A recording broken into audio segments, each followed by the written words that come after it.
With every single episode of Deca-Dence, it's refused to play by the traditional structure and rule set that anime series have laid out. The first episode, maybe you can say, was a little more to what you thought because a lot of people thought it was going to be an Attack on Titan style anime, and then quickly the twist came with the whole cybernetic world portion that it kind of turned everything on its head, and since then, nothing is played by the rules. And the fact that episode 9, you seemingly have brought down the Gattle system, and there are still 3 episodes left to go, it makes your mind wander. Are they going the direction of the remaining episodes being the aftermath and the rebuilding of humanity? What type of government system they'll put in place, how the people will react to the news that, the people who had no idea that basically it's all been a lie, it's manufactured. I mean, the look on Natsume's face at the end of the episode kind of says it all. I mean, she's already a pretty gung-ho character, and even she seems to be having a hard time swallowing the pill that was just dropped before her. How would the general folk like her friend Hsieh interact and deal with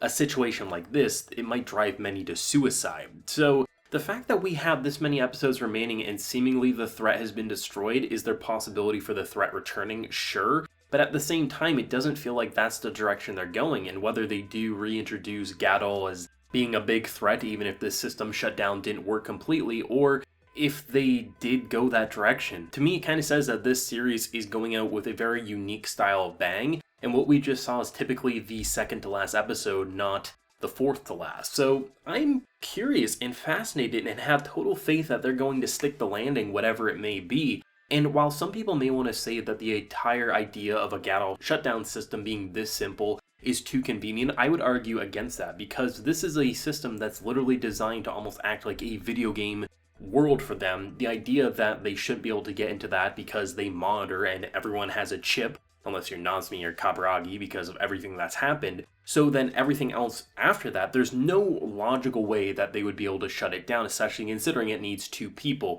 Even if one person broke through, there's no way that they're going to have a partner. So basically, it had to have the perfect storm to happen, and that perfect storm, it's probably been a long time, generations coming. So to me, the idea of a shutdown to be able to just destroy them that easy, it actually makes sense considering that, the only thing that would take super long to make is really complex Gattle because they'd have to program them and design them. But if you're saying that they're controlled by a robotic-like system, it makes sense that there would be a manual shutdown. So all this actually just feels rewarding, as if they didn't go overly complex with dragging it out, but rather the most complex was Hawkboy there just kind of sitting there being like, hey, I'm gonna kick your shit in, and then seeing the duplication fight, which was totally badass, I have to say. I actually got totally scared that Natsume died for a second, just because they made it so quick and they didn't respond too quickly. It was literally, she got stabbed, and I was like, well, they're doing this. They're gonna kill her. And then I remembered what they can do with this series, and I was like, oh my god, they're actually fighting in this way. And it's super interesting to see how up until the moment that the Gattle were basically phased out, she was confused, but she didn't really look at it as like a big red flag. Maybe we saw from her perspective, her internal monologue would say otherwise. But at the end of the day, it felt more like she was expecting a nest. She probably thought that eventually once they got deep enough in there, there's probably some humans behind it, but ultimately there'd be some sort of Gattle they'd have to fight, not just push a lever and see them dissolve before her eyes. And I honestly think the final few episodes are going to have her have a very difficult time accepting the reality of her situation, and in doing so could possibly cause a very big divide between her as well as Kaburagi. Even though his body seemingly is shutting down, his hopefully robotic version will still be alive and kicking and maybe be able to go into a different sleeve or something like that. It's very hard to say, but there's a lot of potential for the remaining episodes, and I don't think I can recall pointing out an anime that I've watched that by episode 9 seemingly destroyed its threat and had 3 episodes left to go. But it's kind of important, I think, if there is this many episodes left, because you basically have a system that's ruled over forever, it seems like. So what's going to happen now that the people are free? There's still going to be, there needs to be structure, there needs to be setup, there needs to be a system to keep order regulated, because now they're just in a fortress with no fuel and no purpose in life at the end of the day. So what's going to happen now that freedom has been brought before them, when freedom is a very frightening thing, and kind of going back to the scary thought of being eaten alive might be the most normal reality for them?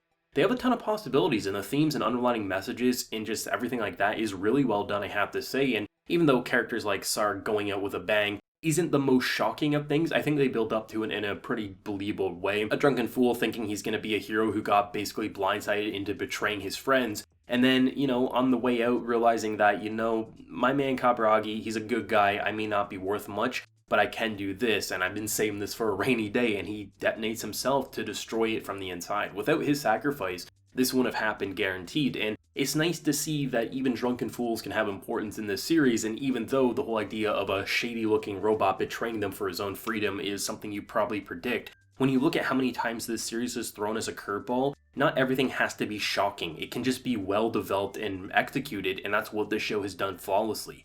This show is all about twists and turns, so having characters like Sark or creepy-looking robots be betrays and then also having a heroic sacrifice, something that he wanted all his life, it's something that you can predict last week, but the execution was pretty damn flawless, and there was enough twists and turns, like the fact that they seemingly destroyed the facility at episode 9 of 12. I thought it was going to take a couple more episodes. It's nice to see what they're able to accomplish. Not to mention just the whole idea of Natsume casually walking through the bubble that could have easily killed her had her chip not actually been deactivated or completely removed. It's nice how they just don't beat around the bush, they get in and out, and in doing so, it provides them a lot of opportunity to do more than I think I've ever seen a 12-episode anime series ever accomplish. The series is remarkable. It's definitely my original anime of the season. Re:Zero is still going to be near and dear to my heart for my total anime of the season, but Deca-Dence is a very close second. Thinking of all the anime I've seen over the past few years, this is still standing out as one of the more original animes out there. A lot of times when you see a project claimed as an original because there's no source material that it's being adapted from, you kind of think, oh, this seems intriguing because you'll probably get an ending. But you can compare it to a lot of what you've seen before, but Deca-Dence just has a very unique flavor, as if it definitely borrows from ideas from big series like Attack on Titan and really great sci-fi series from the past, even outside of anime. But it's its own thing, and I think the longer I watch it, the more I appreciate it, and I think this is going to be a show that the more I rewatch it, the higher it climbs up in my favorite anime list, because it's something original, and I hope that the team behind this can keep kind of putting their minds together and crafting something as beautiful and just bold as this, because it's something that the community needs more of, something that feels new. It feels like anime, but it's like, how did you get away with accomplishing this? Because it's quite remarkable. This has been an incredible ride, and the fact that we still have a few weeks left to enjoy it, it has a lot of possibilities to continue and evolve, but overall the execution and just the twists and turns have been amazing, and I can't wait to see where they're going to go out with episodes 10 through 12. Of course, as always, let me know your thoughts and feelings down below. Did you love it? Did you hate it? And where do you think it might go next week? If you enjoyed the video, of course, if you'd like to share your support, and remember to hit that subscribe button if you happen new around here. Since next time, everyone, please take care and have a good one.